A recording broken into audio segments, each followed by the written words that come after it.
নমস্কার, আমি তরুণ ঘোষ। আপনারা সকলেই জানেন যে এ মাসের শেষে মানে এই মাসে 29-30 তারিখ নাগাদ খলিলুর রহমান সম্ভবত 29 তারিখ ফিরছেন আমেরিকা থেকে। তারপরে হয়তো 29 তারিখ অথবা 30 তারিখ সার্জিও গোর বাংলাদেশে যাচ্ছেন। এখন তিনি কি বার্তা নিয়ে যাচ্ছেন, একটি বেসরকারি টেলিভিশন তার পুরোটা তুলে ধরেছে। এই যে আপনাদের গোলামি চুক্তি, সেটাকে অগ্রাহ্য করে চায়নার সঙ্গে দহরম মহরম, মংলা পোর্ট দিয়ে দেওয়া, চট্টগ্রামে বিশেষ হাব, তারপরে বিমান কেনা, এই যে সমস্ত সমঝোতা পত্র আপনারা সই করেছেন তারেক রহমান সরকার, সে ব্যাপারে তিনি কথাবার্তা বলবেন। শেখ হাসিনার দেশে ফেরা নিয়ে সরকার কি ভাবছে পরিষ্কার করে মার্কিন যুক্তরাষ্ট্রকে জানাতে হবে। মার্কিন যুক্তরাষ্ট্রের নীতি এখন বদলেছে। বাংলাদেশ সম্পর্কে, শেখ হাসিনা সম্পর্কে, বাংলাদেশ সম্পর্কে নীতি বদলেছে, এই রিপোর্টে পরিষ্কার বলে দেওয়া হয়েছে। আমি পাশেই রিপোর্টটি চালিয়ে দেব এবং আমি চুপ করে বসে থাকবো। আপনারা শুধু সেই রিপোর্টটি দেখুন, ভিডিওটি দেখুন। দেখলে আপনাদের কাছে পরিষ্কার হয়ে যাবে যে কতটা বিপদের মধ্যে আপনারা আছেন। শুধু চায়না নয়, টার্কির সঙ্গে মিলে আপনারা ড্রোন ফ্যাক্টরি করবেন, অস্ত্র কারখানা করবেন, সমস্ত কিছু নিয়ে সার্জিও গোর এবং দিল্লির বার্তা সমেত, মার্কিন প্রেসিডেন্ট ডোনাল্ড ট্রাম্পের বার্তা, দিল্লির বার্তা নিয়ে তিনি উপস্থিত হচ্ছেন। সার্জিও গোর কিন্তু শুধু ভারতবর্ষের রাষ্ট্রদূত নন, তিনি দক্ষিণ পূর্ব এশিয়ার দায়িত্বে রয়েছেন। আগে রিপোর্টটি দেখুন। রিপোর্টটি দেখলেই আপনাদের কাছে পরিষ্কার হয়ে যাবে কি বলতে চাইছি আমি। রিপোর্টটা আমি চালিয়ে দিচ্ছি, আমি চুপ করে বসে থাকবো। আপনারা রিপোর্টটা শুধু দেখে নিন, তাহলেই বুঝে যাবেন দুধ কা দুধ, পানি কা পানি। নিন, চলুন রিপোর্টটা দেখা যাক। The United States is sending one of President Donald Trump's closest confidants to Bangladesh at a politically sensitive moment. Sergio Gore, the US Special Envoy for South and Central Asia and America's ambassador to India, is expected to visit Dhaka later this month. The visit comes just 5 months after the Tariq Rahman government assumed office and amid growing geopolitical competition in South Asia. According to reports, Gore will hold high-level meetings with Prime Minister Tariq Rahman, Foreign Minister Khalilur Rahman, and leaders of several major political parties. The discussions are expected to focus on regional security, Bangladesh's foreign policy, and its strategic direction. The timing of the visit has drawn particular attention. Former Prime Minister Sheikh Hasina recently announced that she intends to return to Bangladesh before the end of the year, despite facing a death sentence in absentia. Reports suggest her possible return and the future of the Awami League could also feature in discussions during Gore's visit.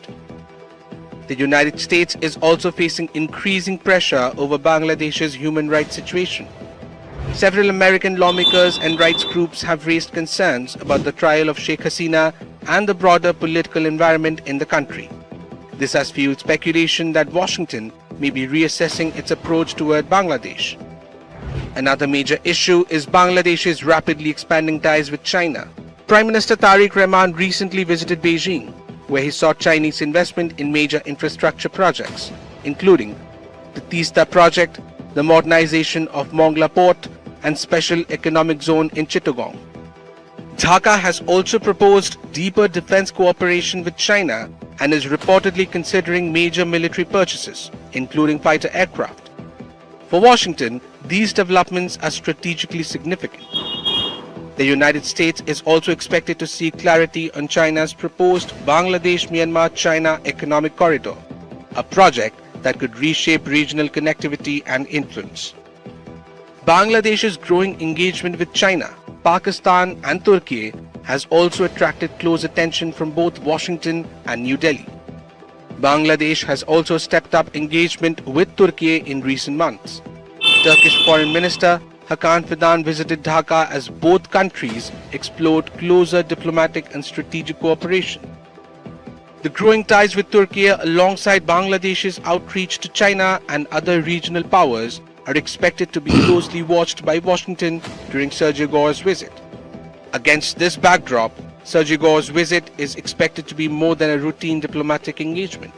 It will be an opportunity for the United States to assess Bangladesh's political trajectory, reaffirm its strategic interests, and signal how Washington intends to engage with the Tariq Rahman government in an increasingly competitive Indo-Pacific region.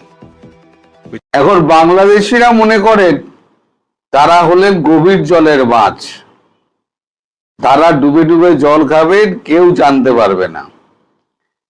আর এই যে বিশ্ব রাজনীতি, কূটনীতি, সেগুলো সম্পর্কে তারা সমস্ত ওই ওপরে তুলে রেখে দিয়েছে। মানে কি বলে, ওই আগেকার দিনে সমস্ত বেড়া থাকতো না, উঁচুতে জিনিসপত্র মাছের মধ্যে রাখা হতো, মাছায় বেঁধে রেখে দিয়েছে। বিশ্ব কূটনীতি ছাড়া যে এক পাও এগোনো সম্ভব নয়, এবং পরিস্থিতি যে ক্রমশ ঘোরালো হচ্ছে, বিশেষ করে তারেক রহমানের এই ভিজিটের পর, সেটা এই রিপোর্টে পরিষ্কার দেখতে পেলেন। এখন আপনারাই বলুন যে শেখ হাসিনাকে নিয়ে এই যে তারেক রহমান এবং সরকারের যে মাথা ব্যথা, এই যে নৈশভোজ,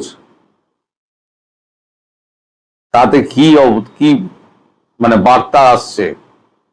বার্তা একটাই, সেটা হচ্ছে শিরদাঁড়া দিয়ে হিমেল রক্ত বওয়া। এবং যদি আমেরিকা এবং ভারত মনে করে যে কালকে আমরা ঢুকিয়ে দেব শেখ হাসিনাকে, তাহলে কিন্তু মানে এই যা রিপোর্টে যা উল্লেখ করা, তার সারমর্ম হচ্ছে চীন থেকে দূরে থাকো, টার্কি থেকে দূরে থাকো, আর শেখ হাসিনা সম্পর্কে মনোভাব পরিষ্কার করো, না হলে পরে যা করার আমরা করব। শাহাবুদ্দিন চুপ্পুর সময় বোধ করি শেষ হয়ে আসছে। সূত্রের খবর বলতেছে যে প্রধানমন্ত্রী তারেক রহমানের প্রতিনিধি তাকে অলরেডি বঙ্গভবনে গিয়ে বলে এসেছেন যে 25শে জুলাইয়ের ভিতরে তাকে পদত্যাগপত্র জমা দিতে হবে, কারণ দেখাতে হবে। ব্যক্তিগত স্বাস্থ্যগত কারণ দেখিয়ে আজকে 22 তারিখ, হাতে আর মাত্র 3 দিন, 22, 23, 24, 25। এই 25 তারিখের ভিতরে যদি তিনি পদত্যাগ করেন, তাহলে 5ই আগস্ট যে শেখ হাসিনা পলায়নের দ্বিতীয় বার্ষিকী এবং বিএনপির ক্ষমতায় আসার পরে এটা শেখ হাসিনার পলায়নের এটা প্রথম বারের মতো বিএনপি উদযাপন করবে ক্ষমতা আসার পর। তো তার আগেই এই রাষ্ট্রপতি চুপ্পুকে পদত্যাগ করতে হবে। এটা রাষ্ট্রপতি চুপ্পুকে অলরেডি জানিয়ে দেওয়া হয়েছে যে আপনি ব্যক্তিগত এবং স্বাস্থ্যগত কারণ দেখিয়ে আপনি পদত্যাগ করবেন। এখন রাষ্ট্রপতি চুপ্পুর তো আর কিছু না বলার জো নাই, তিনি বলেছেন যে হ্যাঁ আমি পদত্যাগ করব, কোনো সমস্যা নেই। এখন প্রশ্ন হচ্ছে যে হঠাৎ কেন তারেক রহমান রাষ্ট্রপতিকে পদত্যাগ করার জন্য চাপ দিচ্ছেন? যেই রাষ্ট্রপতিকে পদে রাখার জন্য বিএনপি কত চেষ্টা করেছে, আপনি জানেন যে ইউনূসের আমলে কত আন্দোলন হয়েছিল। ইউনূসের আমলে এই রাষ্ট্রপতি চুপ্পুর পদত্যাগ নিয়ে কত আন্দোলন, কত জলঘোলা, কিন্তু বিএনপি এবং সেনাপ্রধান জেনারেল ওয়াকারুজ্জামান সব সময় এই রাষ্ট্রপতির পাশে দাঁড়িয়েছে। কিন্তু এখন এমন কি সিচুয়েশন আসলো তারেক রহমান রাষ্ট্রপতি চুপ্পুকে পত্র পাঠ বিদায় করে দিচ্ছেন? অনেকে বলবেন রাষ্ট্রপতি চুপ্পু স্বৈরাচারের দোসর। এটা কি নতুন কথা? এটা কি বিএনপি জানতো না? জানতো তো। তাহলে বিএনপি কেন এতদিন রাষ্ট্রপতি চুপ্পুকে রাখার জন্য এত উদগ্রীব হয়েছিল আবার এখন এমন কি ঘটলো যে রাষ্ট্রপতি চুপ্পুকে একদম মানে আর 3 দিন বাকি, 25 তারিখের মধ্যে তাকে একদম বঙ্গভবন ছেড়ে চলে যেতে হবে। বিষয়টা আসলে একটু জটিল, এবং আলোচনা করব যে এরপর রাষ্ট্রপতি আসলে কে হতে পারেন। যাই হোক, সমস্যাটা শুরু কিন্তু রাষ্ট্রপতির লন্ডন সফরের পর থেকেই। আপনি দেখেছেন যে তারেক রহমান প্রধানমন্ত্রী হওয়ার পরে কিন্তু রাষ্ট্রপতি চুপ্পুকে একটা ইন্টারভিউ দিয়েছিল। তিনি ইন্টারভিউতে বলেছেন যে ইউনূসের আমলে তাকে বেরোতেই তো না, ইউনূসের আমলে তাকে গৃহবন্দী করে রাখতো, ইউনূসের আমলে তার প্রেস সেক্রেটারিকে সরিয়ে দিয়েছিল, ইউনূসের আমলে তাকে এমনকি চিকিৎসার জন্য বিদেশে যেতে দেওয়া হয়নি। মানে মোট কথা ইউনূসের বিরুদ্ধে যা যা বলা দরকার ইউনূস চলে যাওয়ার পর সব বলেছেন, এবং তারেক রহমান সরকারের বসে প্রশংসা করেছেন, এবং প্রধানমন্ত্রী তারেক রহমানের খুবই প্রশংসা করেছেন এই রাষ্ট্রপতি শাহাবুদ্দিন চুপ্পু, এবং তিনি এও বলেছেন যে তারেক রহমান চাইলে তিনি তার পদের মেয়াদ পূর্ণ করতে চান। এবং আমরা দেখেছি যে ডক্টর ইউনূস কোন দেশ সফর থেকে আসার পরে নিয়ম অনুযায়ী কিন্তু বঙ্গভবনে গিয়ে রাষ্ট্রপতি চুপ্পুকে ওই দেশ সফরের অর্জনগুলোকে বিষয় ব্রিফ করার কথা, কিন্তু ডক্টর ইউনূস কখনোই বঙ্গভবনে যাননি, রাষ্ট্রপতি চুপ্পুকে অবহিত করেননি। কিন্তু আমরা দেখলাম যে তারেক রহমান প্রধানমন্ত্রী হওয়ার পরে তারেক রহমান চুপ্পুকে নিয়ে কয়েকটা জায়গায় উদ্বোধন করেছেন, চুপ্পুকে তার প্রেস সেক্রেটারির পদ ফিরিয়ে দেওয়া, মানে যে প্রেস সেক্রেটারি গুলো তার জন্য কাজ করতো প্রেস সেক্রেটারিরা, তাকে ফিরিয়ে দেওয়া হয়েছে। চুপ্পুর সঙ্গে তিনি রোজার ঈদের নামাজ একসঙ্গে পড়েছেন ঈদগাহে, সম্পর্ক ভালো। তারপর চুপ্পুকে লন্ডন যাওয়ার অনুমতি দিলেন চিকিৎসার জন্য, এবং সমস্যা সেখান থেকেই শুরু। চুপ্পু লন্ডন গিয়েছেন চিকিৎসার জন্য, কিন্তু এই চিকিৎসার জন্য তিনি অন্য কোথাও ইচ্ছা করলেও তিনি যেতে পারতেন, কারণ এই হার্টের চিকিৎসা তো সিঙ্গাপুরে হয়, থাইল্যান্ডে হয়, ভারতে হয়, কিন্তু তিনি লন্ডনে গিয়েছেন, এবং গোয়েন্দা সংস্থার রিপোর্ট যে তিনি লন্ডনে গিয়ে শেখ হাসিনা ছোট বোন শেখ রেহানার সঙ্গে গোপনে দেখা করেছেন, যেভাবে দেখা করেছেন, এবং নিষিদ্ধ ঘোষিত আওয়ামী লীগের কয়েকজন নেতার সঙ্গে তিনি দেখা করেছেন, কথা বলেছেন। এই সমস্ত রিপোর্ট তারেক রহমানের কাছে আসে, এবং এও আসে যে হয়তো রাষ্ট্রপতি চুপ্পু রাষ্ট্রীয় কোনো গোপন তথ্য সেই সমস্ত নিষিদ্ধ ঘোষিত নেতাদের কাছে ফাঁস করে দিতে পারেন। এবং এই খবর পাওয়ার পরই তারেক রহমান নড়ে চড়ে বসেন, এবং তিনি বুঝতে পারেন যে স্বৈরাচারের আমলে নিয়োগপ্রাপ্ত এসালমের চামচা, যিনি কিনা দুর্নীতিবাজ, যিনি কিনা বেগম জিয়াকে দুর্নীতি মামলায় ফাঁসিয়েছেন, এবং যিনি কিনা এই ইসলামী ব্যাংক লুটপাটে এসালমকে সাহায্য করেছেন, সেই স্বৈরাচারের দোসর চুপ্পুকে রাষ্ট্রপতি পদে বসিয়ে রেখে আসলে আমি নির্বিঘ্ন হতে পারবো না। সরকার চালানোর সময় আমাকে প্রতি পদে পদে সতর্ক থাকতে হবে, কারণ এই চুপ্পু বিএনপির পক্ষ নেবে বা ইউনূসের পক্ষ নেবে বা জামাতের পক্ষ নেবে, এগুলো ভাবার কোনো কারণ নাই। কারণ দিন শেষে সে তার প্রভুরই গুণগান গাইবে, যে প্রভু তাকে নিয়োগ দিয়েছিল।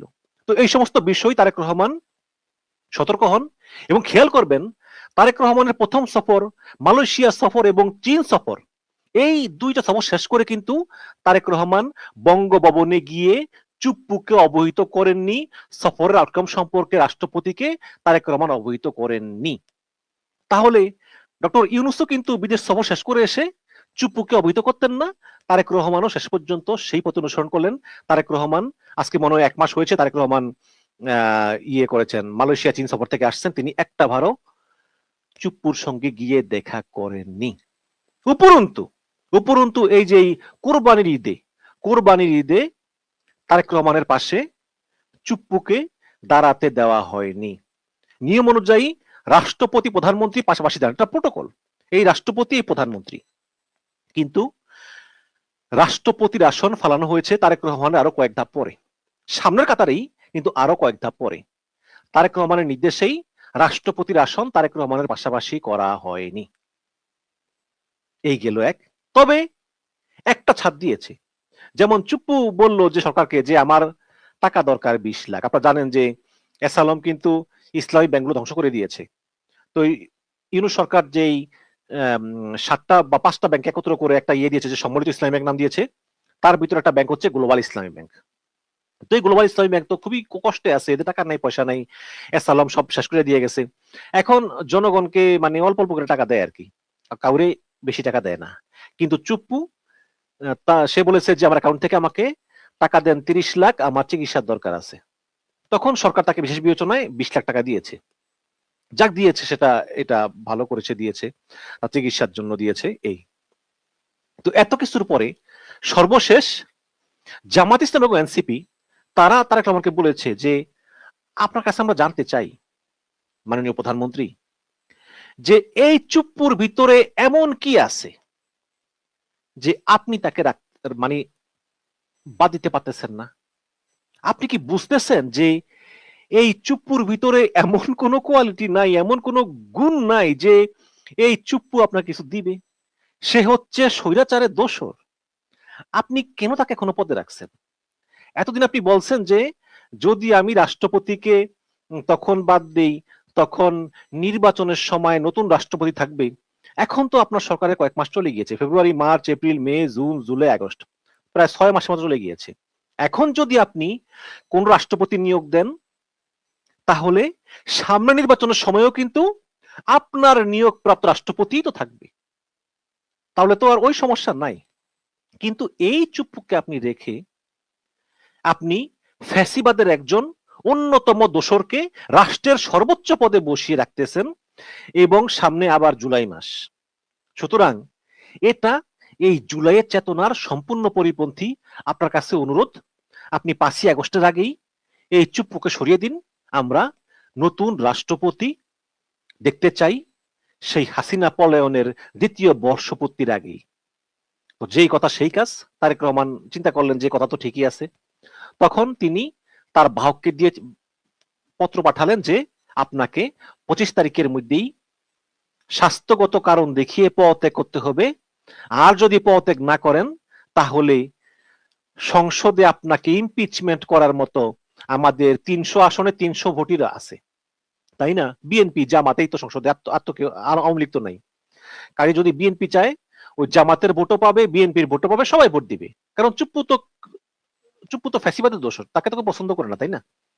তো এটা চুপ্পু বুঝতে পেরেছেন, এবং বুঝতে পেরে চুপ্পু তার পদ থেকে সিদ্ধান্ত নিয়েছেন, এবং হয়তো বা তিনি 25 তারিখ পর্যন্ত ওয়েট করতেও পারেন, অথবা আগামী পরশুদিন বা আগামীকালকে তিনি পদত্যাগ পত্র জমা দিতে পারেন, এবং জমা দেওয়ার পরে সরকার নতুন রাষ্ট্রপতির নিয়োগ প্রক্রিয়া শুরু করবে।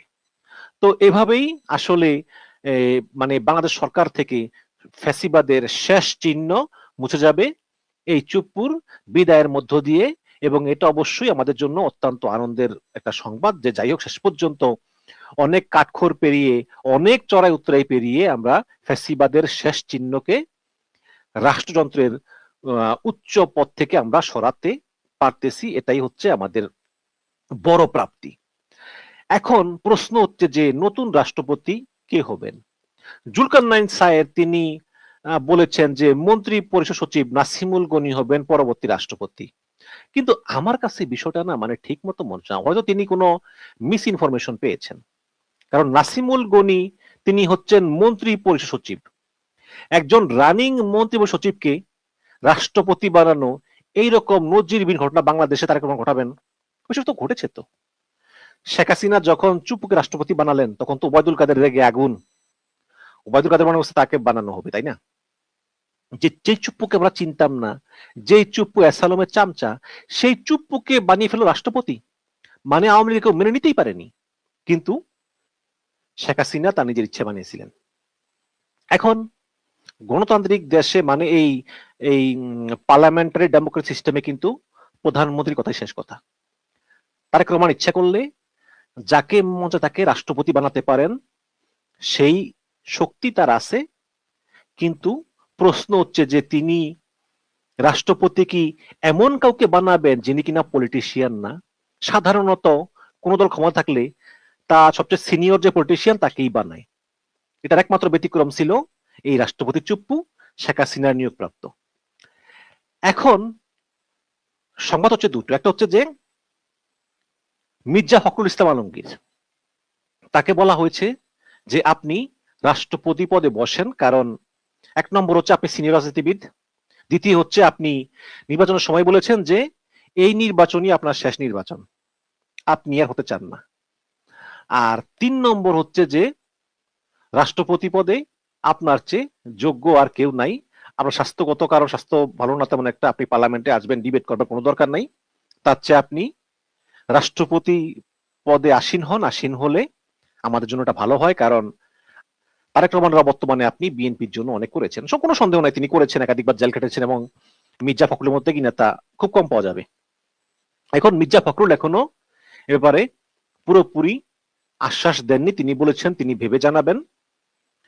যদি সেটা না হয় তাহলে হয়তো স্পিকারের পদ থেকে মেজর হাফিজউদ্দিন আহমেদ বীর বিক্রমকে সরিয়ে দেওয়া হতে পারে, এবং সরিয়ে দিয়ে তাকে রাষ্ট্রপতি পদে নিয়োগ দেওয়া হতে পারে।